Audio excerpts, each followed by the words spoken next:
Ever feel like your brain is kind of on overdrive? Like it's impossible to just, I don't know, focus on one thing for more than like 5 minutes. Oh, absolutely. That whole 8-second attention span thing, right? Yeah, exactly. Yeah. It's like we're all running on mental hamster wheels. Yeah. And that's exactly what we're digging into today.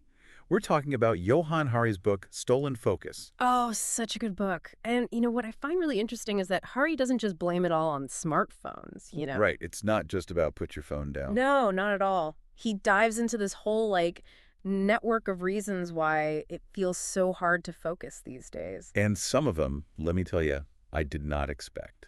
It's eye-opening. Like he starts the book with this story about how he went to Graceland. Graceland.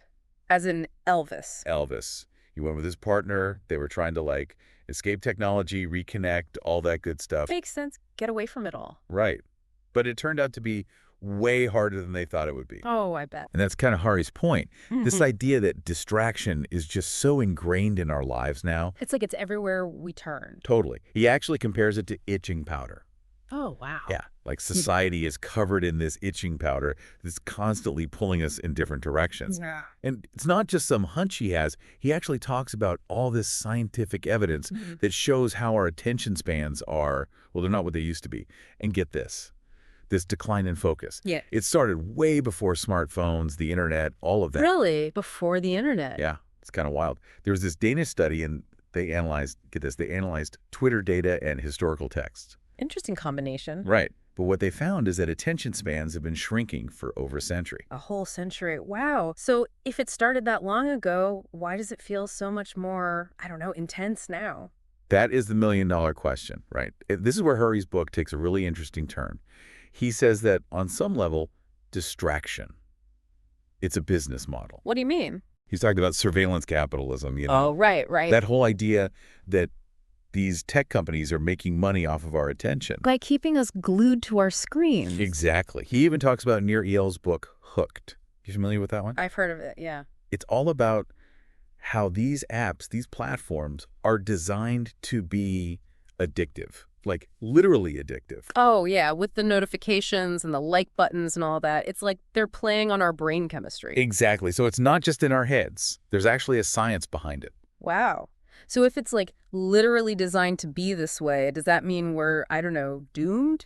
Is there any way to actually get our focus back? So it's not just us, right? There are all these things working against us. Exactly. And Hari's point is we can't just willpower our way out of this one. So deleting Instagram isn't the answer. It might help, but it's not the whole picture. He says we have to look at these bigger forces that are shaping our attention.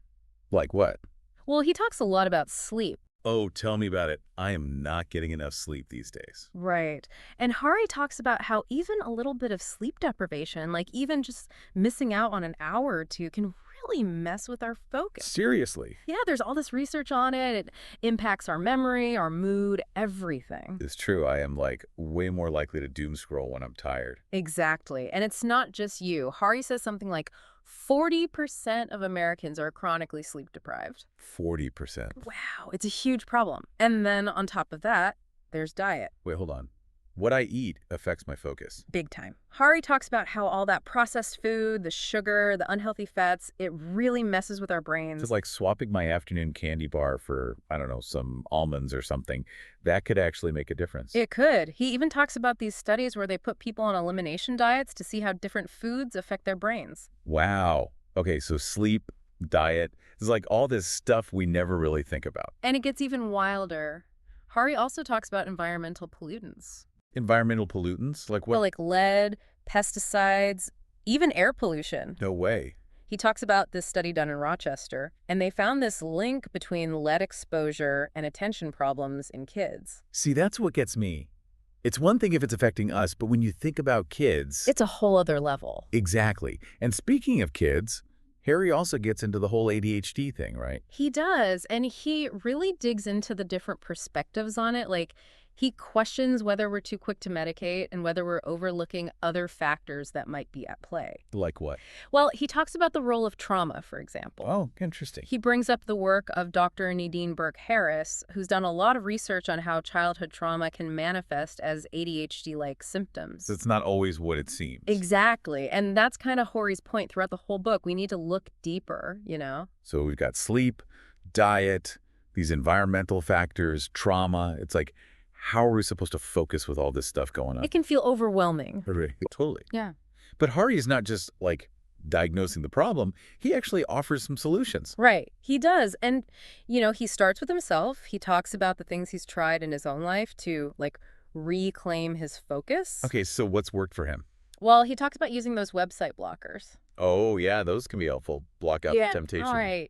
And he also talks about, like, reframing his relationship with distraction. What does that mean? Like, instead of just beating himself up when he gets distracted, he tries to, like, understand what was going on. What was the trigger? What need was he trying to meet? Interesting. So it's like being curious about your distraction instead of just judging it. Exactly. And, you know, one of the things he talks about that really resonated with me is the importance of flow states. Oh, yeah. Like when you're so into something, you completely lose track of time. Exactly. Hari says that flow states aren't just, like, fun and enjoyable. They actually help strengthen our ability to focus. So the more time we spend in that flow state, the better we get at focusing in general. That's the idea.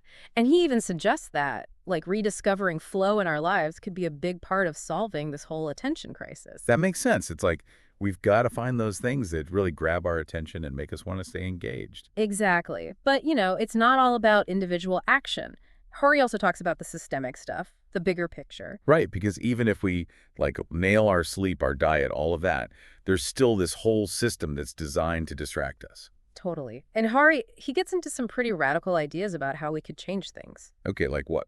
Well, he talks about this concept of play deprivation and how it's affecting kids. Play deprivation. Yeah. He says kids just aren't getting enough unstructured playtime these days. Well, yeah, they're constantly plugged in. Right. And he talks about how that lack of play actually impacts their development. He uses the example of this school, Sudbury Valley School, where kids basically direct their own learning through play. I've heard of that. No grades, no curriculum, just kids, like, following their curiosity.